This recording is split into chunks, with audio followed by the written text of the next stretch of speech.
டேய் ஒழுங்கு முறையா காசை கொடுத்துட்றா. எடுக்கவே இல்லை டேய் ப்ளீஸ்ண்ணா. நான் காசை எங்கடா வச்சிருக்க சொல்றா. சத்தியமாக எடுக்கலாம் விட்டுண்ணா. டேய் உன் டைப்லாம் கேட்டா வேலைக்கு ஆகாது. எப்படி கேட்கும் தெரியும்? காசுறா எங்கடா வச்சிருக்க? காசுறா. டேய் எங்கடா வச்சிருக்க சொல்றியா இல்லடா? அண்ணா என்னண்ணாச்சு? 500 ரூபா காசு வச்சிருந்தேனே காணுண்ணே. பக்கத்துல இந்த பையன் தான் இருந்தான். ஏற்கனவே திருடி இருக்கானே, இவனை தான் இருக்கும். என்னப்பா? நான் அப்போ எடுத்தேண்ணா, அதுக்கப்புறமா நான் எடுக்கிறதே கிடையாதுண்ணா. இவங்க சும்மா சும்மா என் மேலே பழி போடுறாங்கண்ணா.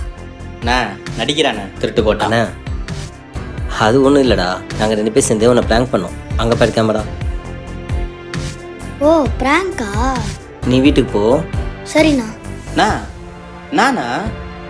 அந்த 500 ரூபா நான் தந்துடுறேன். நீங்க என்ன தரணும்? ஒருத்தன் தப்பு பண்ணிட்டான்றதுக்காக அவனே நம்ம சும்மா சும்மா சொல்லக்கூடாது, சரியா? அப்புறம் அவன் உண்மையிலேயே திருடன் ஆயிடும். அவன் எடுக்கலை.